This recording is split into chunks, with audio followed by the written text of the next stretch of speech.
तो first law of thermodynamics, इसमें हमने डेल्टा क्यू का कैलकुलेशन देख लिए थे, डेल्टा यू का देख लिए थे, और वर्क डन का कैलकुलेशन भी हमने पिछली क्लास में देखा था, है ना, कैसे करते हैं। अभी कुछ और उसमें कैलकुलेशन हमको देखना है, graphical calculation regarding the work done. तो वर्क डन के लिए जो फार्मूले थे आपके पास में, इफ प्रेशर इज कांस्टेंट तो फिर work done is equal to क्या होता है, पी डेल्टा वी या फिर एन आर डेल्टा टी, बराबर है।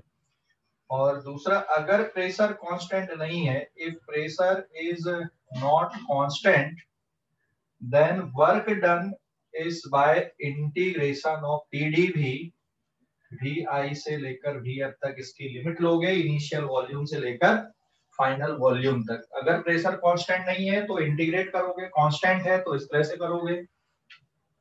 एंड फ्रॉम ग्राफ, ग्राफ से कैलकुलेशन कैसे करते हैं इसका, फ्रॉम ग्राफ। तीसरा जो पार्ट है इसका, from graph,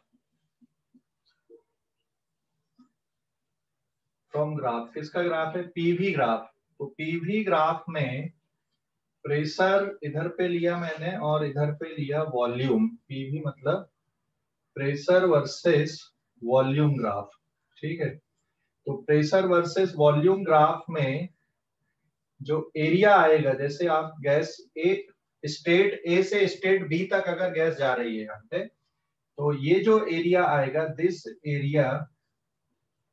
this area is work done from state A to state B, ठीक है।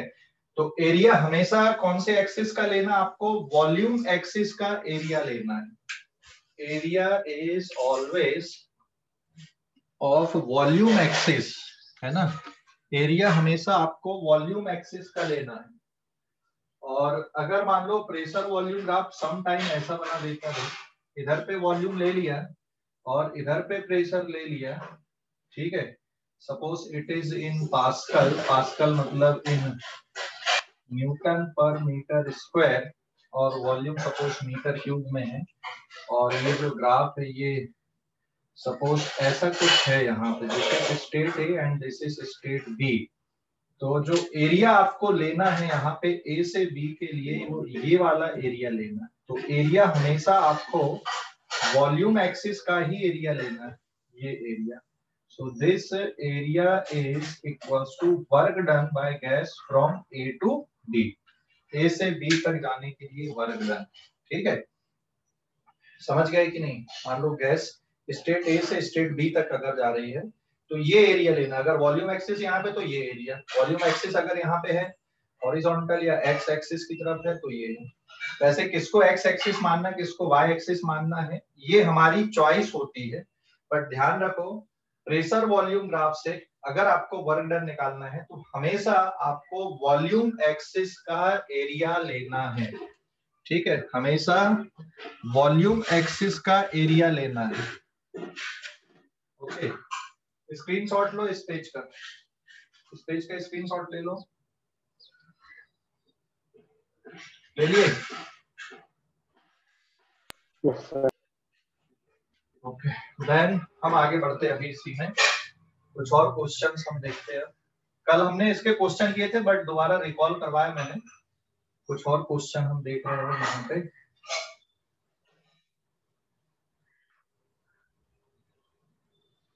Now this is page number 2। ये एक साइक्लिक प्रोसेस के लिए वर्क डन हम कैलकुलेट करते हैं, ठीक है। एक साइक्लिक प्रोसेस लेता हूं मैं और इसके लिए हम वर्क डन का कैलकुलेशन लेते हैं। सपोज एक क्वेश्चन है यहाँ पर,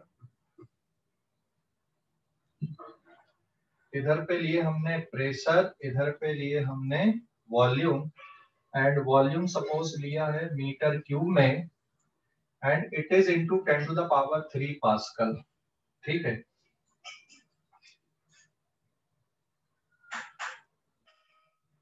2 4 6 and then 8, it is 5 10 15 20।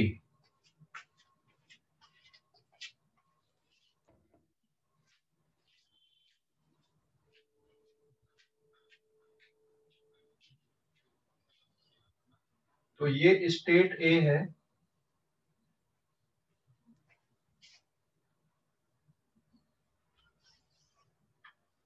ये स्टेट बी, ये state C,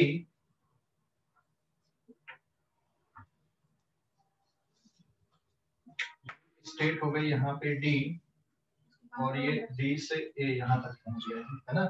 so this is a cyclic process. ये एक साइक्लिक प्रोसेस है जिसमें एक गैस स्टेट ए से बी तक इस तरह से जा रही है, फिर बी से सी तक ऐसी, फिर सी से डी तक इस तरह से, और डी से ए तक इस तरह से।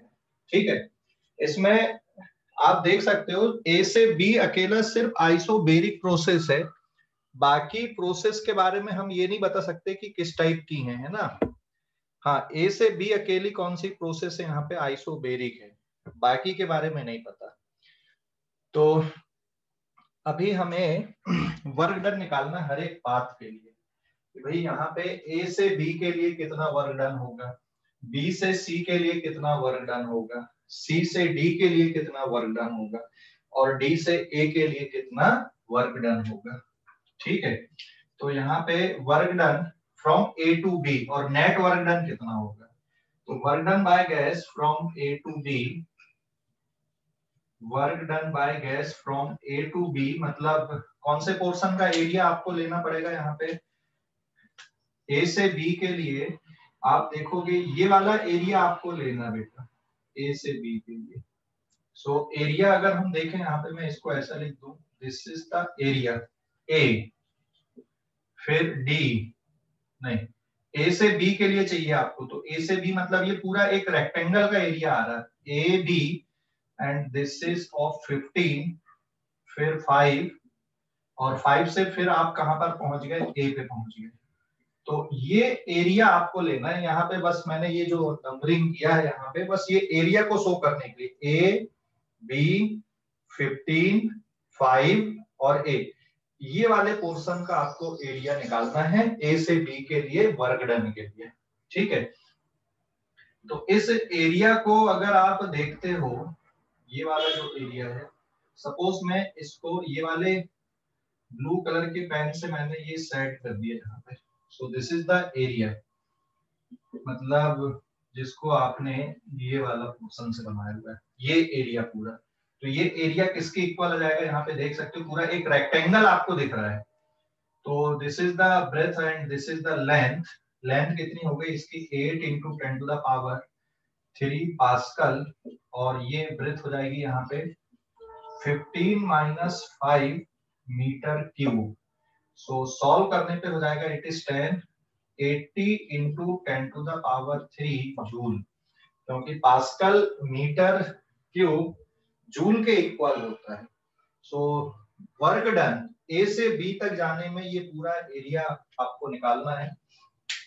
So that is equals to 80 × 10⁻³ joule के इक्वल यहाँ पे वर्क डन हुआ।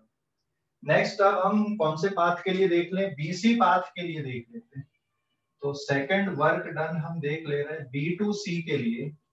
अभी बी से सी के लिए वर्क डन अगर देखोगे तो फिर अब ये कौन सा एरिया बन जाएगा, this is equals to this area, ये वाला है ना, ये पूरा इतना एरिया आएगा, देख सकते हो ये वाला एरिया। तो इसमें एक ट्रायंगल दिख रहा है और एक रेक्टेंगल दिख रहा है ना। This is equals to area B to C, B से सी गए, सी से 20 तक गए आप, फिर 20 से कहां पे आ गए आप, 15 पे, मतलब आप ऐसा देख लो, बी से सी, सी से 15, 15 से सॉरी पहले 20, 20 से फिर 15, और 15 से फिर बी। तो ये वाला एरिया आपको चाहिए था। ऐसे यहाँ पे आप ए से बी गए, बी से 15 गए, 15 से 5 गए, और 5 से ए तक आए आप, तो ये वाला एरिया आपको चाहिए था। ठीक है, तो ये मैंने इसको इस तरह से लिख दिया कि जो एरिया है बी से सी, सी से 20, 20 से 15 एंड 15 से फिर वापस बी तक का, ये जो एरिया रहेगा that is equals to work done. ठीक है। अब आगे का कैलकुलेशन, अभी एरिया बताओ कितना आएगा यहाँ पे। तो इस पे एक क्या बन रहा है, इस पे एक बन रहा है ट्रायंगल और एक रेक्टेंगल है, तो दोनों का एरिया आप ऐड कर सकते हो। ट्रायंगल का एरिया हो जाएगा 1/2 बेस इंटू हाइट, तो बेस इज 5 और ये वाली जो हाइट आएगी यहाँ पर की इट इज 6 एंड प्लस अब नीचे एक रेक्टेंगल है इट इज 5 इंटू 2 और फिर मल्टीप्लाई कर दो 10 टू द पावर 5 का, तो आंसर आपका जूल में मिल जाएगा। 2 1 2 2 3 6 15 plus 10 it is 25 into 10 to the power 3 joule के इक्वल यहाँ पे वर्क डन है ये। ठीक है, समझ गए ये वाला वर्क डन बी से सी का, बी से सी का समझ गए कि नहीं। एरिया निकाले अपन ने, है ना, ध्यान देना हमने सिर्फ एरिया निकाला है। सर जो बी से सी तक की लाइन है वो तो नीचे तक टच नहीं हो रही, अपन नीचे वाला एरिया क्यों लिया? नहीं बेटा, ऐसा टच होने से नहीं है कि ये नीचे तक टच नहीं हो रही, अगर ये वाला पोर्शन दिया तो आपको पूरा यहाँ तक एरिया निकालना पड़ेगा। ठीक है, जैसे जैसे अगर ए बी को बोलोगे तो ए बी थोड़ी नीचे तक टच हुई है, तो ए बी मतलब यहाँ ए से बी तक जो पाथ है उसमें ये पूरा एरिया आएगा इतना। ठीक है, समझ गए। हाँ सर। कल बताए थे ना, कल ध्यान है ना। फिर नेक्स्ट आ जाएगा थर्ड पोर्शन। अच्छा, इसमें एरिया रहेगा आपका पॉजिटिव, क्योंकि ये पॉजिटिव वर्क डन है। बता सकते हो कोई क्या, ये सभी एरिया आपके पॉजिटिव है, this work done is positive. समझ गए क्यों है। ए से बी में भी वॉल्यूम बढ़ रहा है, बी से सी तक जाने में भी वॉल्यूम बढ़ रहा है ना, तो वॉल्यूम अगर इंक्रीज हो रहा है तो पॉजिटिव वर्क डन। अब तीसरा सी से डी तक के लिए देख लो, work done from C to D is area. कौन सा वाला एरिया लेना, अब हमको सी से लेकर 20 तक जाना है, 20 से लेकर फिर 10 तक जाना है और 10 के बाद आपको डी तक आना वापिस, और डी से फिर वापिस जहां से चले थे वहीं पे आ जाओ सी तक, है ना। तो सी से डी तक जो प्रोसेस है उसमें ये एरिया आ गया, सी से 20 10 एंड डी एंड वापिस ये। ठीक है, तो मैं इसको ये वाली जो साइड है यहाँ पे, इस पे ये वाली शेडिंग किया था मैंने, और अब ये वाला जो एरिया है इसको मैं रेड कलर के पेन से दे देता हूँ। ठीक है, ये वाला रेड कलर के पेन से ले लिया, ये ऐसा। ठीक है, ये वाला एरिया हो गया, ये ट्रेपीजियम जैसा दिख रहा है, इसमें एक ट्रायंगल है और एक रेक्टेंगल है ना। तो ये एरिया प्लस आएगा कि माइनस में आएगा, दिस एरिया इज नेगेटिव। समझ गए क्यों, बता सकते हो ये एरिया नेगेटिव क्यों लोगे। तो वॉल्यूम डिक्रीज हो रहा है सर, वॉल्यूम डिक्रीज हो रहा है, वॉल्यूम डिक्रीज हो रहा है, इसलिए इसको नेगेटिव लेना पड़ेगा आपको, दिस एरिया इज नेगेटिव। और अब ये एरिया देखो, इस पे एक रेक्टेंगल दिख रहा है, सॉरी एक ट्रायंगल दिख रहा है ये वाला, और फिर एक रेक्टेंगल है, तो it is minus of 1/2, base इसका भी 10 है और हाइट अगर देखोगे तो ये आएगी 2 एंड प्लस नीचे रेक्टेंगल है, it is 10 into 2 and into 10 to the power 3 joule. 2 से 2 कट गया, 10 plus 20 30, it is minus 30 into 10 to the power 3 joule के इक्वल। ठीक है, this is the work done here. And fourth point अभी कौन सा वाला बचा, work done from D to A, D से ए के लिए, सो दिस इज आल्सो एरिया। कौन सा वाला एरिया लेना, डी से ए तक, ए से 5, 5 से 10, 10 से वापस डी, ये वाला एरिया। और ये एरिया भी कैसा आएगा आपका, नेगेटिव आएगा, क्योंकि यहां पर भी वॉल्यूम डिक्रीज कर रहा है। तो इसमें भी देखोगे, इसमें भी एक ट्रायंगल बन रहा है ना, इस पे भी अगर देखोगे तो एक ये ट्रायंगल है यहाँ तक और फिर एक नीचे रेक्टेंगल है, तो ये ट्रायंगल और ये रेक्टेंगल, ये वाला एरिया आपको चाहिए, यहाँ पे आपको ये एरिया चाहिए। ठीक है, समझ गए एरिया, है ना। तो अभी ये कैलकुलेट कर लो कितना आ जाएगा, यहाँ पे कैलकुलेशन करते हैं कितना आ रहा आंसर इसका। So this area is this is equals to minus of 1/2 base into height. तो बेस कितनी यहाँ पे 5 है, और हाइट कितनी दिख रही है यहाँ पर कि इट इज 4, प्लस रेक्टेंगल के लिए देखोगे तो 5 into 4 and into 10 to the power 3 joule, and this is 2 and the 2 10, ये 20 plus 10 it is again minus 30 into 10 to the power 3 joule।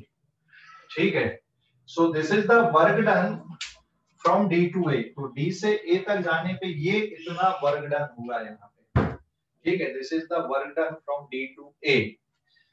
Clear हो गया कि नहीं? ये वर्क डन हो गया, डी से ए का वर्क डन, डी से ए तक जाने का ये वर्क डन हुआ। तो अगर हमें नेट वर्क डन निकालना है, what is net work done? अगर हम नेट वर्क डन की बात करें तो सभी वर्क डन को क्या कर देंगे, हम ऐड कर देंगे। ठीक है, सभी वर्क डन को ऐड कर दोगे। अगर नेट वर्क डन निकालना है तो सभी वर्क डन को ऐड करना है कि ए से बी में कितना हुआ, बी से सी में कितना हुआ, सी से डी में कितना हुआ, और डी से ए में कितना हुआ। ठीक है, इस पेज का स्क्रीनशॉट लो, इस पेज का स्क्रीनशॉट ले लो।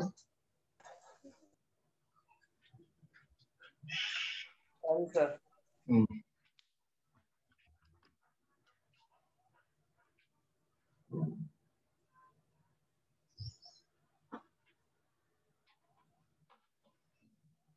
नेक्स्ट पेज नंबर 3 पे आते हैं, नेट वर्क डन का कैलकुलेशन। तो ए से बी के लिए वर्क डन आ गया आपका, ए से बी के लिए वर्क डन आ गया plus 80 into 10 to the power 3 joule. फिर work done from B to C, it is plus 25 into 10 to the power 3 joule। फिर C to D work done, this is page number 3, it is minus 30 into 10 to the power 3 joule। And फिर D से A के लिए work done from D to A, it is minus 30 into 10 to the power 3 joule. ना calculation करके देखे हमने, ये इतना इतना आया है। So what is net work done? तो अगर हम नेट वर्क डन निकालें यहाँ पे, net work done is work done from A to B plus work done from B to C plus work done from C to D plus work done from D to A. सबको add कर दो। तो अगर सबको add कर दें तो it is 80 plus 25 plus of minus 30 plus of minus 30 into 10 to the power 3 joule। ठीक है, and finally you will get this answer as 60 में से 20, so it is plus 45 into 10 to the power 3 joule। ये net work done आया। तो ये net work done कौन से वाले पोर्शन का एरिया है, यहाँ पे देखोगे this net work done is the area of this cycle, अंदर का जो पोर्शन। क्योंकि जब आपने ए से बी में वर्क डन निकाले थे तो ये पूरा पोर्शन आ गया था आपका। ठीक है, ए से बी के वर्क डन में तो जो रिमेनिंग ऐसा ऐसा कौन सी साइड है जो इंटरसेक्ट नहीं हुई है, वो रिमेनिंग पोर्शन बच रहा है। बाकी जो इंटरसेक्ट हो गई हैं उनका वर्क डन तो खत्म हो जाएगा, जीरो हो जाएगा प्लस और माइनस का करके। तो जो पोर्शन रिमेनिंग है unsided portion, sorry unintersected portion of the sided region, तो कौन सा वाला बच रहा है यहाँ पे, this is equals to area of A B C D A. ये जो साइक्लिक प्रोसेस बच रही है उसका एरिया है ये। ठीक है, ये जो साइक्लिक प्रोसेस बच रही है यहाँ पे ये इसका एरिया है। So this net work done is area of cycle A to B, B to C, C to D, D to A, इस साइकिल का एरिया है ये जो अंदर ही अंदर दिख रही है, क्योंकि यहाँ पर देख ये वाली साइड भी थी और ये वाली भी थी, तो ये वाला पोर्शन तो जीरो हो गया। ऐसे यहाँ पे ये वाली साइड भी थी, ये भी हो गई, ये जीरो हो गया। यहाँ पर ये वाली साइड भी ये ऐसी है और ये इससे इंटरसेक्ट हो गई, तो ये वाला भी जीरो हो गया। तो यहाँ पर का जो वर्क डन इतनी जगह का जीरो, इतनी जगह का जीरो, तो ये वाला पोर्शन का बस बच रहा है।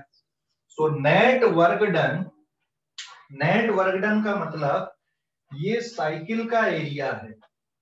अच्छा ये एरिया या ये जो नेट वर्क डन है ये नेगेटिव कब आ जाता, बता सकते हो क्या? ये वर्क डन नेगेटिव कब आ जाता? ये वर्क डन नेगेटिव आ जाता है कि नहीं आता? हेलो,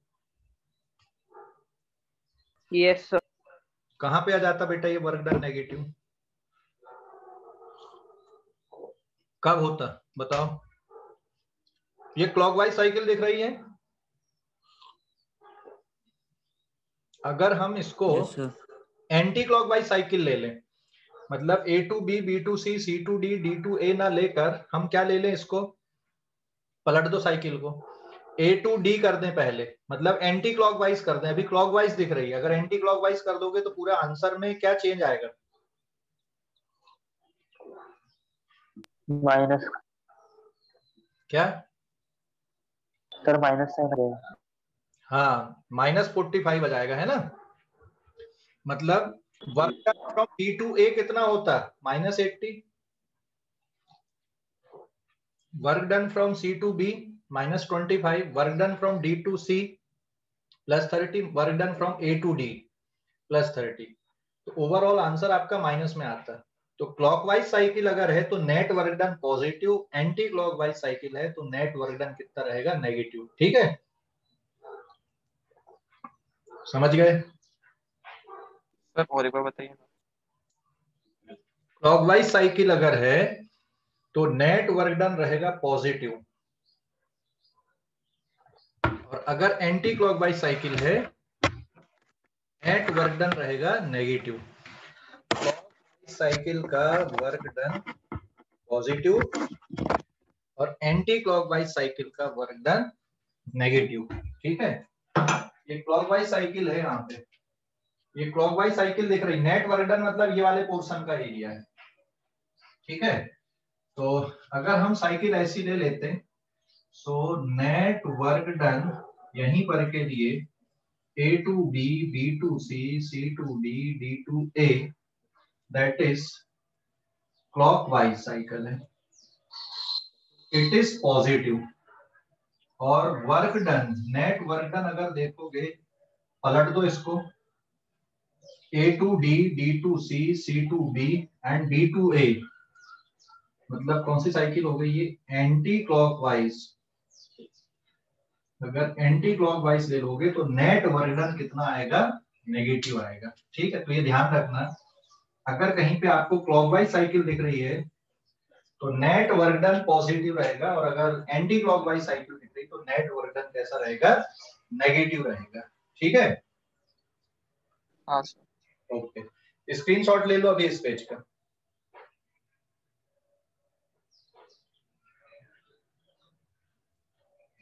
स्क्रीनशॉट ले लो, ले लिए?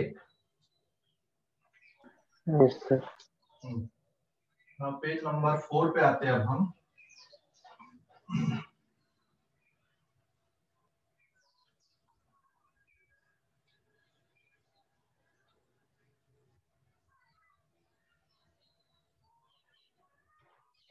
Now this is page number 4। Page number 4 पे देखो, इसको आप एग्जांपल से ऐसे समझ लो, ये प्रेशर वर्सेस वॉल्यूम के दो ग्राफ दिए हुए यहाँ पे।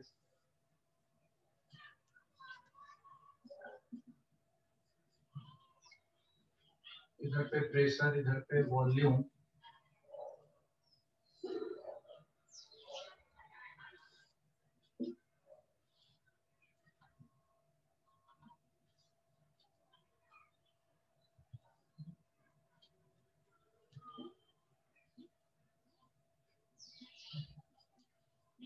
मीटर क्यूब पे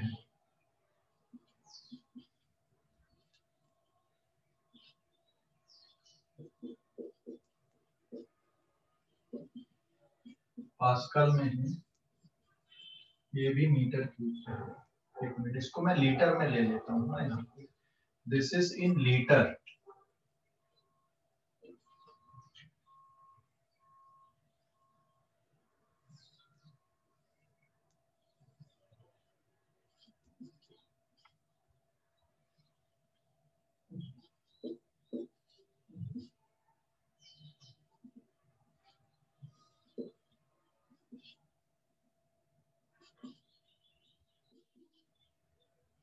ठीक है, लीटर में है वॉल्यूम यहाँ पे, and this is A to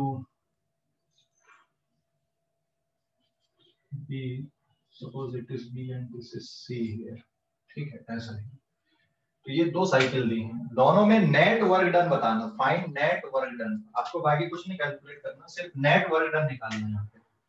तो इस वाले केस में जो नेट वर्क डन आएगा, नेट वर्क डन मतलब कौन सा एरिया आएगा, area of cycle, area of cycle A to B, B to C।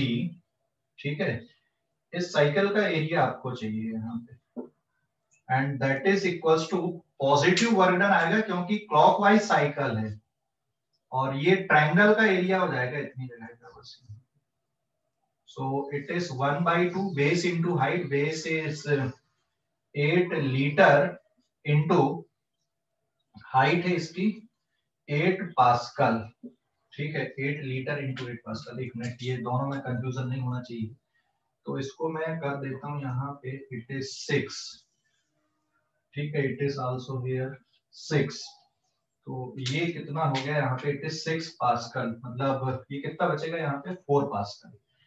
तो overall answer it is plus of 4 4 जा 16 pascal litre, but it is not the SI system. Pascal litre is not the SI system, joule में नहीं है ये।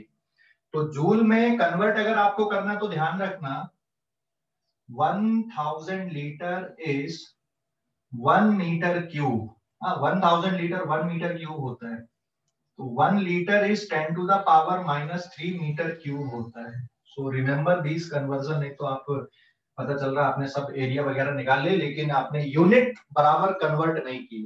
तो अगर unit बराबर convert नहीं करोगे तब भी आंसर गलत आ जाएगा आपका। So this is equals to 16 into 10 to the power, litre है -3, तो अब ये हो जाएगा pascal into metre cube, and pascal into metre cube this is newton per metre square into metre cube. Metre square से ये कैंसिल हो गया, इट इज न्यूटन मीटर, और न्यूटन मीटर किसके इक्वल होता है, जूल के इक्वल बनता है। इसलिए pascal metre cube is equals two joule, and the answer is plus 16 into 10 to the power -3 joule is the work done here. तो ये वर्क डन यहाँ पे पॉजिटिव है, जबकि ये वाली साइकिल पे देखो यहाँ पे ये कैसे देख रही है, यहाँ पे दूसरा वाला, इस पे नेट वर्क डन क्या आएगा।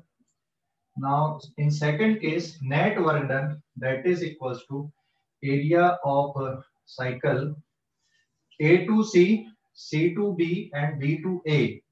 तो ये वर्क डन कैसा रहेगा आपका, this is equals to negative, और यहाँ पर भी आपको इसी साइड का एरिया लेना, this is also equals to area of triangle 1/2 base into height, it is 8 liter into 4 pascal, so it is again -16 pascal liter, and it is -16 into 10 to the power -3 joule with the same argument। मतलब यहाँ पे जो conversion किया मैंने उसी के according यहाँ पे बता दिया।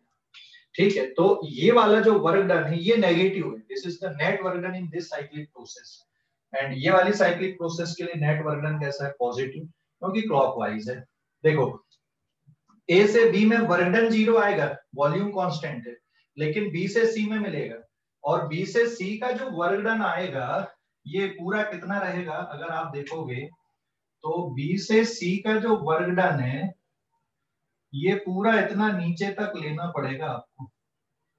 ये वर्क डन पूरा B से C तक का हो गया।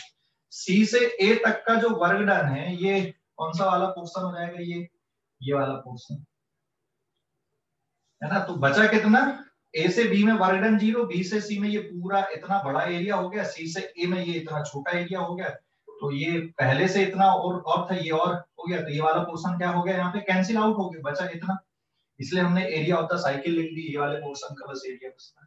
ऐसे ही आप यहाँ पर देख सकते हो ए से बी, ए से सी में जो वर्क डन आएगा, ए से सी तक जाने का वर्क डन ये वाला एरिया रहेगा, ये ए से सी तक का, और सी से बी तक का जो वर्क डन आएगा वो कौन सा वाला रहेगा, ये वाला पूरा एरिया आएगा इसमें, ठीक है, ये पूरा एरिया इतना रहेगा। और बी से ए तक वर्क डन 0, तो रिमेनिंग कौन सा बचा, ये वाला पोर्शन रिमेनिंग बचा, ये तो खत्म हो गया यहाँ पे वर्क डन के लिए। इसलिए जब भी कोई साइक्लिक प्रोसेस होती है तो साइक्लिक प्रोसेस में नेट वर्क डन आपको क्या लेना होता है, एरिया ऑफ द साइकिल यहाँ पे कैलकुलेट करना होता है, ठीक है। स्क्रीनशॉट लो इस पेज का, स्क्रीनशॉट ले लो, समझ गए, स्क्रीनशॉट ले लो बेटा इस पेज का।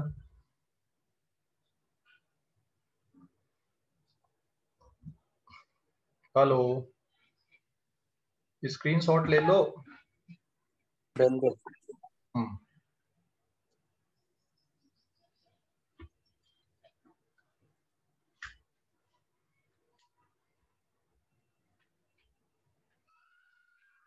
तो ये ग्राफिकल कैलकुलेशन, अभी अगर कभी कभी डायरेक्ट सर्कुलर पाथ दे देता, पेज नंबर 5 पे आते हैं।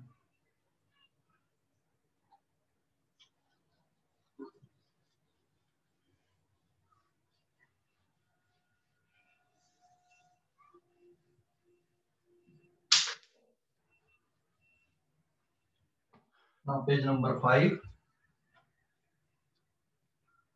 देखो, इस पे ना पेज नंबर 5 पे इस पे नोट पे ध्यान देना, ये तो नेट वर्क डन के लिए देख रहे थे हम। एलिप्स का एरिया कितना होता है, ये एक एलिप्स है, and what is the area of ellipse,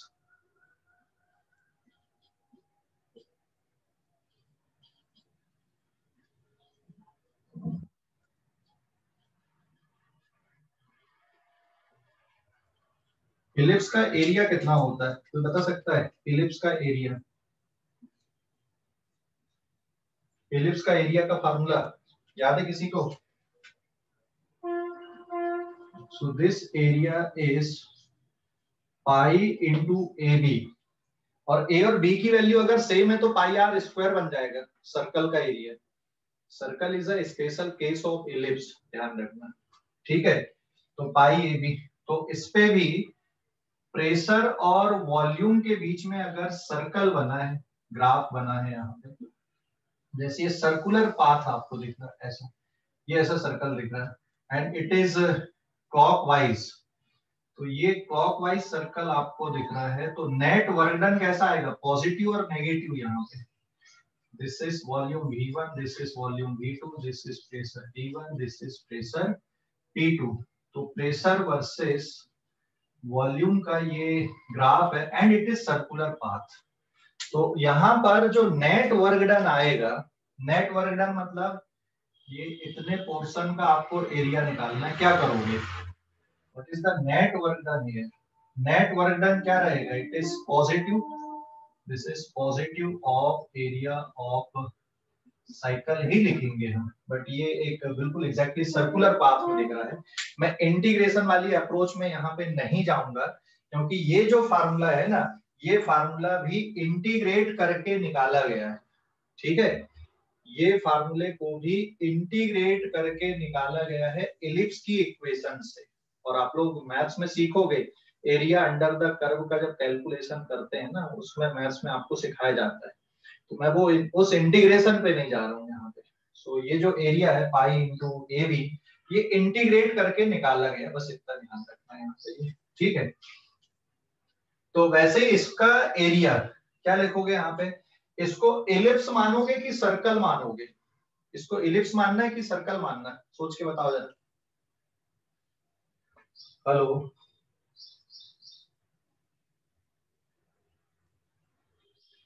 hello, इसको एलिप्स मानोगे कि सर्कल मानोगे?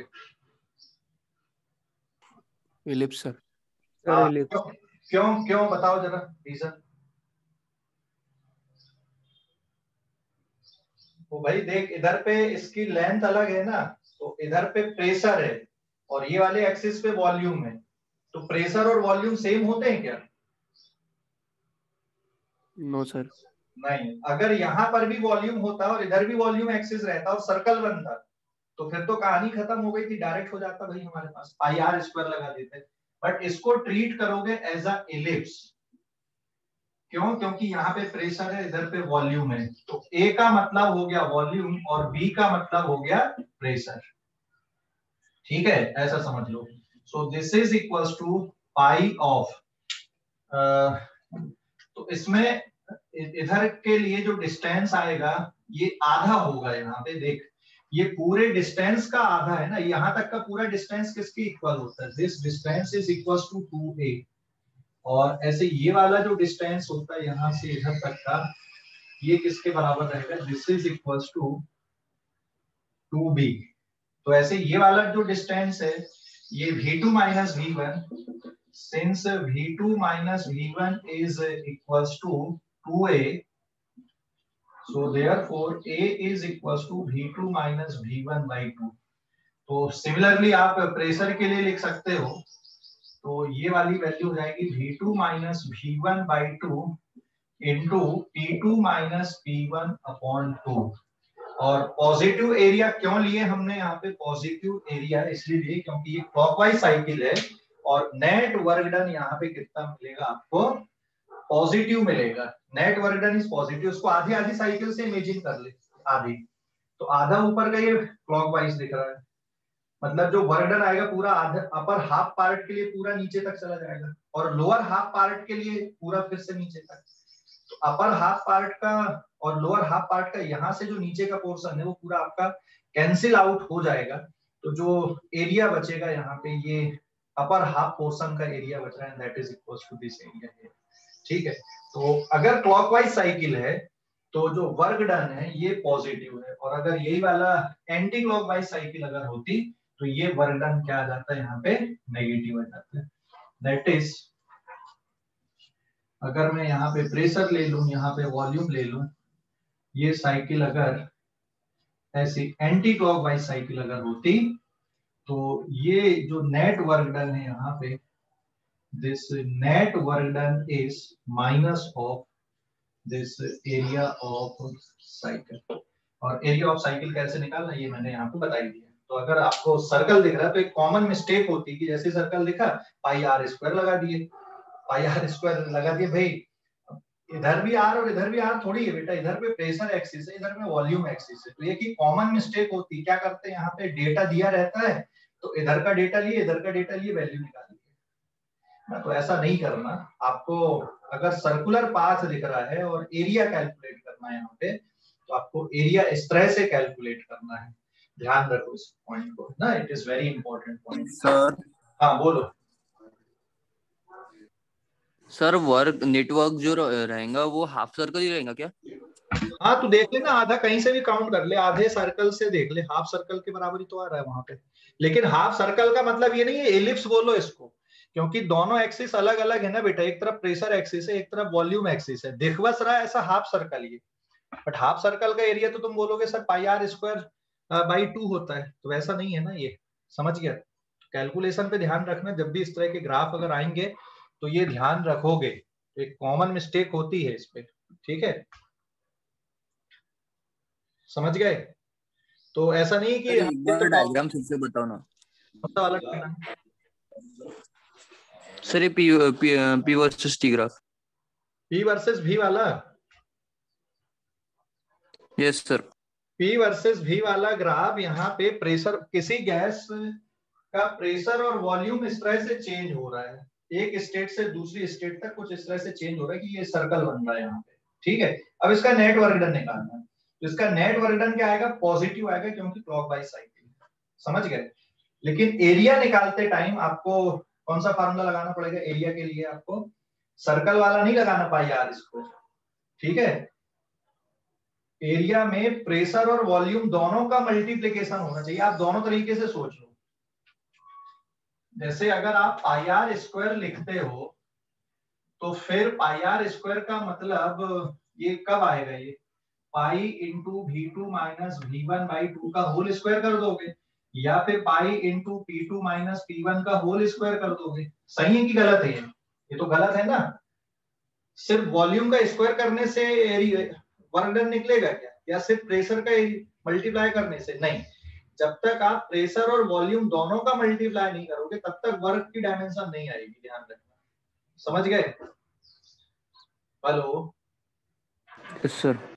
इसलिए ये जो एरिया निकाल रहे हैं हम, इस एरिया में हम इसको इलिप्स मान के कर दे रहे हैं, क्योंकि ये इलिप्स ही है बेसिकली।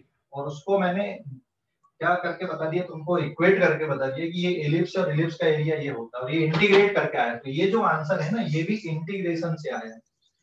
ठीक है, ये नहीं समझना कि मैंने मन से लिख दिया, ये आंसर इंटीग्रेशन से आया, बट हमको उसकी जरूरत नहीं है इंटीग्रेशन करके 1 घंटा हमारा खराब करने की। आप डायरेक्ट लिंक कर लो इसको ऐसे। ठीक है, समझ गए ना? जैसे ये एरिया याद रखो, इलिप्स का एरिया पाई ए भी होता है। मैं यहाँ पे टाइम वेस्ट थोड़ी करूंगा 1 घंटे का कि यार इसका एरिया डिराइव करेंगे। आप लोग मैथ्स में करोगे जरूर, तो यहाँ पे हमको उसको करने की जरूरत नहीं है। तो ऐसा नहीं है कि यहाँ पे यार डायरेक्ट दिख रहा है, हमको तो सिर्फ एरिया कैलकुलेट करना है। तो एरिया कैलकुलेट करने के लिए भी यहाँ पे आपको कॉमन सेंस लगाने पड़ेंगे। ऐसा नहीं कि आंख बंद करके एरिया हमने कैलकुलेट कर दी जो 10th स्टैंडर्ड में करते हैं। तो यहाँ पर एक्सिस अलग है, यहाँ एक्सिस अलग है। Treat it as a ellipse, इसको इलिप्स के जैसे आपको ट्रीट करना है। ठीक है, समझ गए? कुणाल, कुणाल तो मैंने पूछा नहीं था। किसने पूछा था रे? यस सर, समझिए। हाँ ओके बेटा, स्क्रीनशॉट लो, अभी इस पेज का है ना, इसलिए मैंने स्पेशली बताया यहाँ पे कि अगर ऐसी सिचुएशन आती है तो आपको कैलकुलेशन ऐसे करना है। ठीक है, स्क्रीनशॉट ले लो। तो क्लॉकवाइज साइकिल है तो positive work done, anti clockwise cycle है तो नेगेटिव वर्क डन। ठीक है, ले लिए स्क्रीनशॉट, ले लिए? जी सर।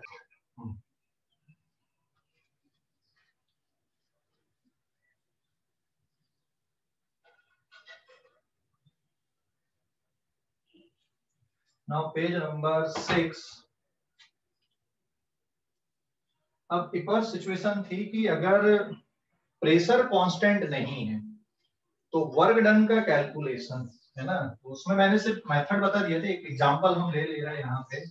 एग्जांपल है, if a gas is expanded using the law pressure is proportional to square of temperature।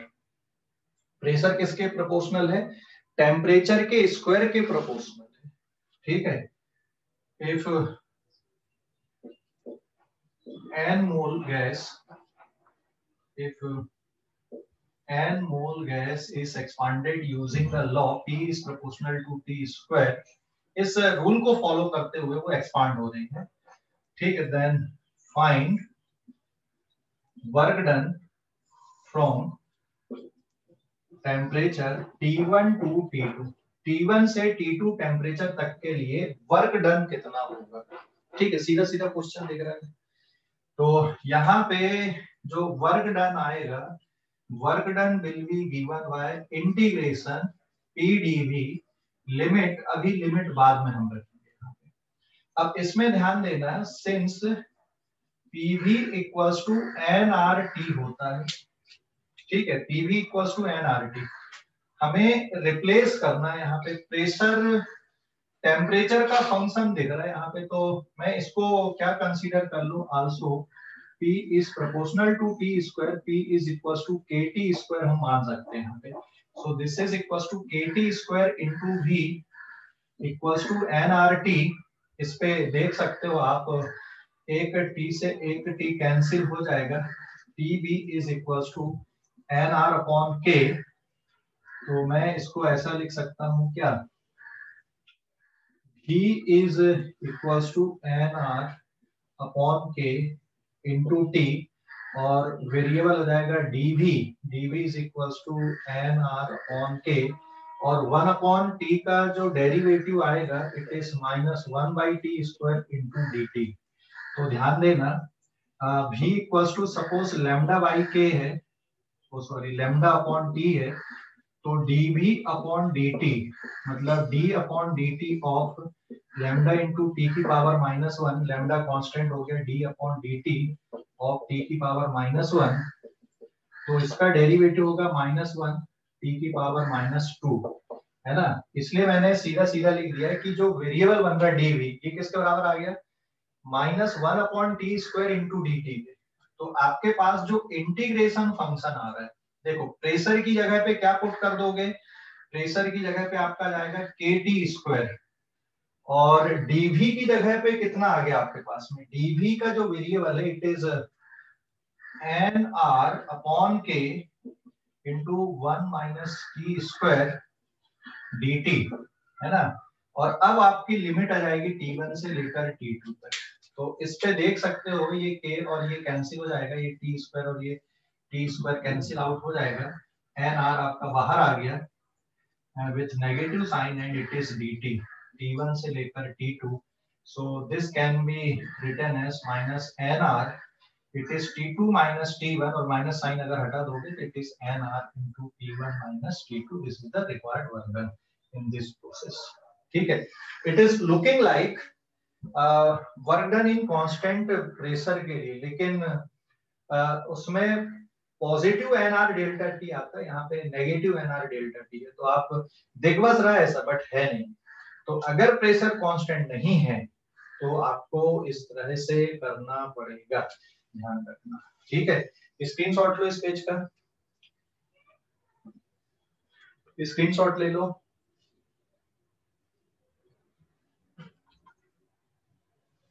ले लिए? यस सर वो सर। लास्ट स्टेप समझी नहीं मेरे को। कौन सी वाली बेटा? सर ये सबसे लास्ट वाली। अरे देख उधर राइट साइड का समझ गया क्या, पी भी इक्वल्स टू एनआरटी है तो कांस्टेंट होता है, since P proportional to T square है, तो पी की जगह पे क्या करना पड़ेगा तुमको, पी की जगह पे P equals K T square put करना पड़ेगा, उससे एक फंक्शन बना TV equals to NR upon K, तो भी जो फंक्शन बना है टेम्परेचर के साथ में एनआर अपॉन के टी के बराबर बनता है, ठीक है। समझ गया अभी कि नहीं? हाँ सर। हाँ, उसको डिफरेंशिएट करो फिर। असल में यहाँ पे कैलकुलेशन में कुछ नहीं, आपको यहाँ पर जमाते बनना चाहिए, मैं दोबारा बताता हूँ, ठीक है। ये कैलकुलेशन बहुत आसान है, असल में आप फंसोगे यहाँ पे, ये डिफरेंशिएशन करते टाइम, इंटीग्रेशन करते टाइम, बाकी कुछ में नहीं, कैलकुलेशन बहुत आसान है, दोबारा देखो, ठीक है। यहाँ पे अभी लिमिट के बारे में मत सोचो, अभी तो सबसे पहले सोचो, क्योंकि प्रेशर टेम्परेचर का फंक्शन देख रहा है, तो मैं यहाँ पे कर दे रहा हूँ, ठीक है। Since P proportional to T square, this implies that P equals to KT square लिख सकते हैं, हाँ या ना? Yes sir. तो P की जगह पे आपने KT स्क्वायर रख दिया, लेकिन अभी dv बचा ना, आप इंटीग्रेशन तभी कर सकते हो, जैसे P dv में भी आप इंटीग्रेशन कब कर सकते हो, जब वेरिएबल आपका यहाँ पे x के फॉर्म पे हो, यहाँ पे P का वेरिएबल ये dv है, तो इंटीग्रेशन होगा ही नहीं डायरेक्ट, इंटीग्रेशन तभी होगा, आप ये इंटीग्रेशन कर सकते हो क्या यहाँ पे, जैसे y स्क्वायर dx कर पाओगे क्या? नहीं ना। हेलो, इसका आंसर आप निकाल सकते हो, x स्क्वायर dx इज इक्वल टू, आप डायरेक्ट बोलोगे सर x क्यूब अपॉन 3 है, बट इसका आंसर y क्यूब अपॉन 3 नहीं होगा, ठीक है, समझ गए? Yes sir. Yes sir. हाँ, ये नहीं होगा, सेम वेरिएबल होना चाहिए, सेम वेरिएबल होना चाहिए, इसलिए कर ही नहीं पाओगे यहाँ पे ऐसा। तो फिर अब दूसरा यहाँ पे सिंस पी भी equals to N R T होता है, तो पी की जगह पे ये वैल्यू पुट कर दो, K T square into V is equals to N R T, है ना। तो ये वाली वैल्यू को यहाँ पे आपने पुट किया, अभी समझ गए कि नहीं, पी की जगह पे। This implies that volume will be given by nRT upon kT square, तो एक t से एक t कट गया, तो वॉल्यूम का जो फंक्शन आ गया nr अपॉन kT के बराबर बचा, ठीक है, अभी समझा? हाँ सर। यस। लेकिन हमें क्या चाहिए, यहाँ पे dv चाहिए, तो dv अगर आपको निकालना है तो dv upon dt is equals to d upon dt of nr upon kt। जो कांस्टेंट टर्म है उसको बाहर निकाल दो, n r अपॉन k बाहर आ गया और d upon dt of t की पावर -1। तो ये सॉल्व करने पे बचेगा -1 t की पावर -2। तो it is -nr upon k into T square is equals to dv upon dt। और अब ये dt का क्रॉस मल्टीप्लाई कर दो राइट साइड में, ये dt का क्रॉस मल्टीप्लाई कर दोगे इधर पे, तो ये जो dv है आपका, dv की जगह पे आप क्या लिख सकते हो, it is -nr upon T square into dt। अभी समझ गए कि नहीं? हाँ सर। हाँ, तो अब इसमें से देख सकते हो, नहीं इसमें एक के फैक्टर भी तो के नहीं लिखा हूं, दिस इज के। इसमें देखो अभी ये के से के कट जाएगा और ये टी स्क्वायर से ये टी स्क्वायर भी कट गया, एनआर बचा। तो ये एनआर माइनस एनआर को बाहर निकाल देना। अब इंटीग्रेशन के अंदर से dt बचा, लेकिन लिमिट कहां से कहां तक लेना पड़ेगा आपको, t1 से लेकर t2 तक। तो इट इज -nr dt का इंटीग्रेशन t होता है, तो upper limit minus lower limit मैंने डायरेक्ट लिख दिया। तो ये वर्क डन आ गया यहाँ पे इस प्रोसेस का। समझ गए? Yes sir. Yes sir. Okay, screenshot लो अभी। तो इसमें वेरिएबल को चेंज करना पड़ेगा आपको, एक जैसे वेरिएबल बनाना पड़ेगा, तब इसका आंसर निकलेगा, नहीं तो नहीं निकलेगा। ठीक है, एक और क्वेश्चन बताता हूँ, स्क्रीनशॉट लो अभी। अरे भाई समझ गए कि नहीं? अच्छा, ये वाली प्रोसेस में बता सकते हो क्या मोलर स्पेसिफिक हीट कैसे निकालना? ये तो वर्क डन हो गया आपका, क्योंकि यहाँ पे प्रेशर कांस्टेंट नहीं है ना, और ना ही वॉल्यूम कांस्टेंट है। देख, प्रेशर के साथ में टेम्परेचर के साथ में प्रेशर ऐसा बदल रहा है ये वाली इक्वेशन से, और टेम्परेचर के साथ में वॉल्यूम कौन सी इक्वेशन के अकॉर्डिंग बदल रहा है, ये इस तरह से बदल रहा है वॉल्यूम। यहाँ पे इनवर्सली प्रोपोर्शनल है टेम्परेचर के, ये टेम्परेचर के स्क्वायर के प्रोपोर्शनल है ना। तो ना तो ये कांस्टेंट प्रेशर है, ना ही कांस्टेंट वॉल्यूम है। तो अगर आपको यहाँ पे बहुत इंपॉर्टेंट पॉइंट बता रहा हूँ, पेज नंबर 6 है कि 7 है ये? सर 7 था। हाँ, स्क्रीनशॉट लेना, अभी इस पेज का स्क्रीनशॉट ले लो। अभी बहुत इंपॉर्टेंट पॉइंट बता रहा हूँ मैं, मतलब जो स्पेसिफिक हीट के जो कैलकुलेशन होते हैं, मोलर स्पेसिफिक हीट के कैलकुलेशन, जिसमें इस तरह की इक्वेशंस दी होती हैं, डायरेक्ट नहीं पता आपको तो कैसे करना है। तो वर्क डन आपने निकाल लिया, work done is equal to -nr T2 - T1 के बराबर आ गया है। ठीक है, और स्क्रीनशॉट ले लो इस पेज का, ले लिए? Yes sir. अब आप जैसे यहाँ पे क्वेश्चन में मैं ऐड कर दूं फाइंड वर्क डन, और दूसरा इसमें एक और ऐड कर दूं मैं molar specific heat capacity, molar specific heat capacity.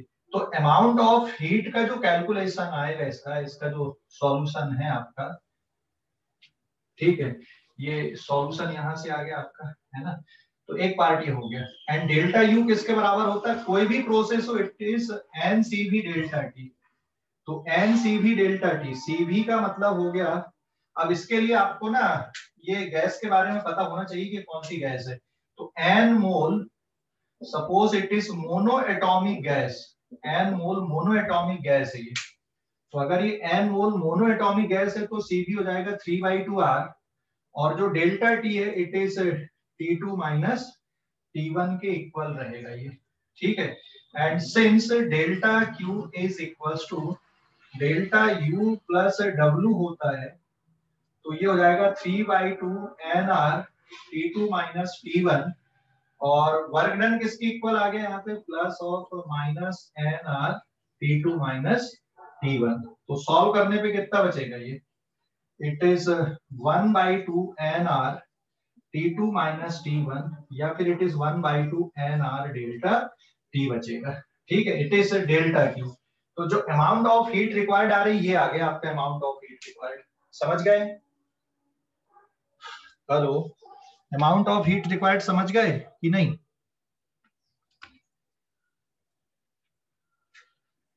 Amount of heat required ये समझ गए कि नहीं, कैसे निकाल दी हमने? कोई भी प्रोसेस हो, डेल्टा यू हमेशा इस तरह से लिखना, और क्वेश्चन में एक टर्म ऐड करना पड़ेगा कि ये कौन सी गैस थी, तो मैंने यहाँ पे लिख दिया कि ये मोनोएटॉमिक गैस थी, है ना, and this is our page number 8 basically. ठीक है, तो डेल्टा क्यू निकाल दिए, सिंस डेल्टा क्यू किसके बराबर होता है, एन सी डेल्टा टी के बराबर होता है, n C delta T. So therefore इसको दे देना इक्वेशन नंबर 1 और इसको दे देना इक्वेशन नंबर 2। ये समझ गया कैसे, ये 3/2 nr t2 - t1 minus nr t2 - t1, यहाँ पे कुछ नहीं है, मतलब कितना है 1 है ना ये, तो 3/2 - 1 कितना होता है, 3/2 - 1 इज 1/2, इसलिए ये 1/2 बचा। तो फ्रॉम फर्स्ट एंड सेकंड दोनों इक्वेशन को इक्वेट कर दो, n C delta T 1/2 nr delta T, इस पे से देख सकते हो एन और डेल्टा टी आपके कट गए, इसका मतलब molar specific heat is R/2। तो इस क्वेश्चन में जो मोलर स्पेसिफिक हीट कैपेसिटी है वो किसके बराबर आएगी, R/2 के इक्वल रहेगी। ठीक है, मोलर स्पेसिफिक हीट कैपेसिटी इस क्वेश्चन की रहेगी R/2 के इक्वल। समझ गया बेटा, हेलो, अरे समझ गए कि नहीं? Yes sir. हाँ, स्क्रीनशॉट लो इस पेज का, बहुत इंपॉर्टेंट कॉन्सेप्ट थी ये, ध्यान रखना कि ऐसा नहीं कि मोलर स्पेसिफिक हीट कैपेसिटी आप डायरेक्ट आंख बंद करके लिखोगे। ठीक है, सिचुएशन के अकॉर्डिंग चलना। हाँ, अगर इसी क्वेश्चन में सी भी अकेला पूछा रहता तो मोनोएटॉमिक गैस है तो सीवी की वैल्यू कितनी होती, 3/2r होती। डायटोमिक के लिए कितनी होती सीवी की वैल्यू, 5r/2। सीपी कितना होता मोनोएटॉमिक का, 5r/2। तो ना तो ये सीपी है और ना ही सीवी है, तो इस प्रोसेस में जो मोलर स्पेसिफिक हीट कैपेसिटी है ये R/2 के इक्वल आ रही है। ठीक है, तो हमने यहाँ पे दो कैलकुलेशन किए, एक तो अमाउंट ऑफ हीट कितनी लग रही है, इसके लिए आपको डेल्टा यू प्लस डब्ल्यू करना पड़ेगा। दूसरा कैलकुलेशन आपने ये किए यहाँ पे मोलर स्पेसिफिक हीट कैपेसिटी का। समझ गए? हेलो, अरे भाई समझ गए या नहीं?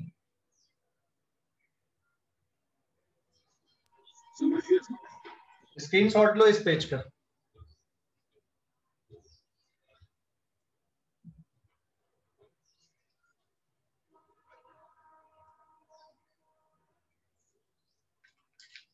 अब अगर मान लो मैं इस क्वेश्चन में थोड़ा सिंपल क्वेश्चन कर देता हूं, इसमें अगले पेज पे आते हैं, पेज नंबर 9 पे स्क्रीनशॉट ले लो। हाँ, ले लिए?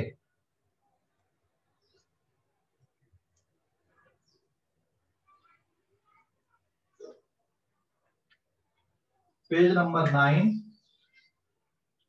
देखो, अभी यहाँ पे अब मैं क्वेश्चन को कर दे रहा हूं, P is proportional to V square बना दिया मैंने। Find work done, work done आपको कहां से कहां पर के लिए निकालना है, T1 से T2 टेम्परेचर के लिए निकालना है। तो अब कैसे सॉल्व करोगे भाई इसको, और चलो ये सारे कैलकुलेशन करने दोबारा आपको,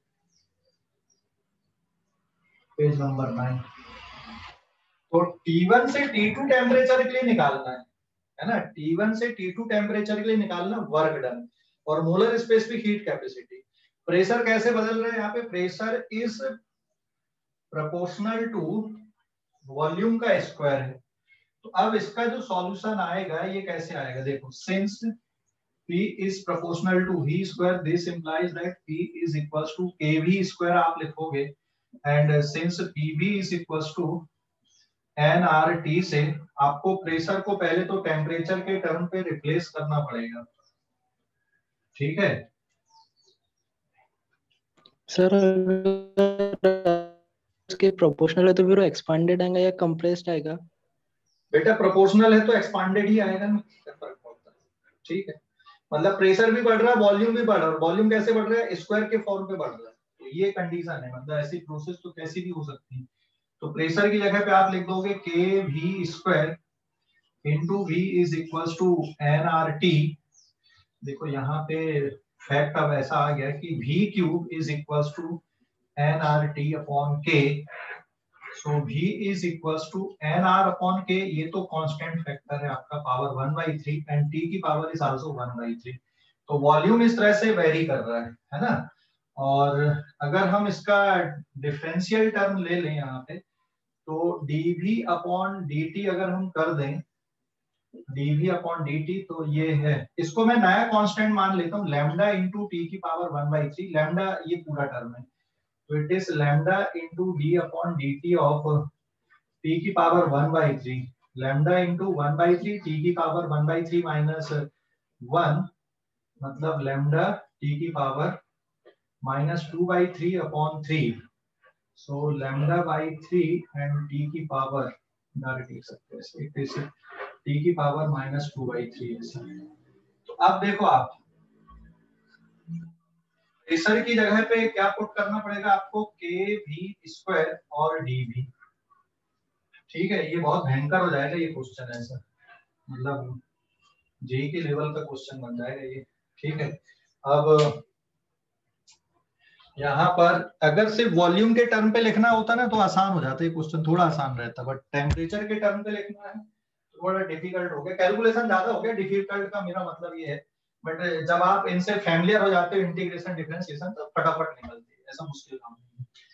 तो अभी ये हो जाएगा आपका के, और वी स्क्वायर मतलब ये वाला टर्म है आपका, तो वी स्क्वायर का मतलब हो जाएगा लैम्डा स्क्वायर और टी की पावर 2/3, और फिर dv आपको पुट करना है, तो dv की वैल्यू किसके बराबर आएगी, it is dv upon dt इतना है, तो dv की वैल्यू कितनी आ रही है यहाँ पे, देखो dv की जगह पे आ जाएगा लैम्डा बाई 3 इंटू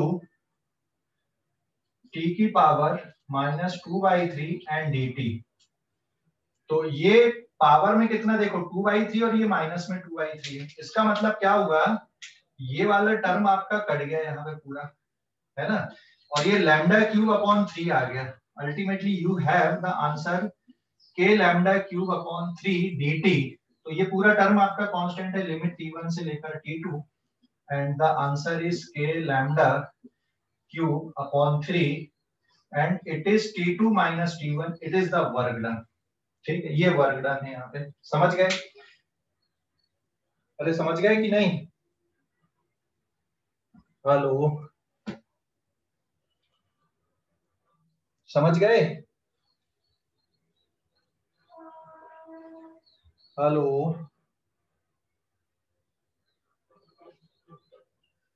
समझ गए क्या, अरे कुछ तो बोलो भाई, कहाँ गए, यस सर। हाँ स्क्रीनशॉट लो इस पेज का, थोड़ा सा और आगे बताना, स्क्रीनशॉट ले लो अभी।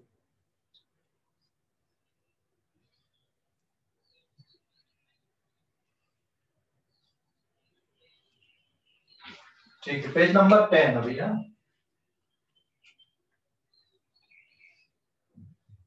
देखो पेज नंबर 10 पे ये मिटा देता हूँ, लैम्डा किसको लिए थे हमने, हमारा काम आसान हो गया है, देखो वर्क डन किसकी इक्वल आ गया यहाँ पे, work done is K lambda cube upon 3 into t2 minus t1 के बाई 3, लैम्डा की वैल्यू किसके बराबर है, एन आर अपॉन 3 पावर 1/3 और क्यूब कर दिए, and it is delta T, तो क्यूब से ये क्यूब रूट हट गया, so it is K by 3 n R upon 3 into delta T, और के फैक्टर भी रहेगा, sorry sir NR by K है, हाँ sorry it is N R upon K, तो के से के फैक्टर कट गया, and the answer is N R delta T upon 3 is the work done. ठीक है, ये N R delta T upon 3 work done. तो अब आप amount of heat निकाल लो, delta Q is equal to delta U plus W, ये हमेशा एन से भी डेल्टा टी प्लस डब्ल्यू हो जाएगा, तो एन इंटू मोनोएटॉमिक गैस के लिए 3r/2 R into delta T plus n R delta T upon 3, overall कितना हो जाएगा, ये overall answer delta Q amount of heat का आंसर किसके बराबर आ गया, टोटल देखो ये आ जाएगा आपके पास 3/2 प्लस 3, एलसीएम इज 2 नहीं 1/3, एलसीएम कितना आएगा यहाँ पे, एलसीएम इज 6, तो सर 10/3 आती। नहीं ना रे, कितना आएगा 12/6 ना? 12 12/6 सर 11 है सर 11 11/6, हाँ it is 11/6 NR delta T, है ना। और ये इसको आप डायरेक्ट NC डेल्टा टी से डिनोट करते हो, तो N से N कट जाएगा, डेल्टा टी से डेल्टा टी कट जाएगा, तो यहाँ पे जो मोलर स्पेसिफिक हीट आ रही है ये किसके बराबर आ रही है देख सकते हो, molar specific heat is 11/6 R के इक्वल, ठीक है,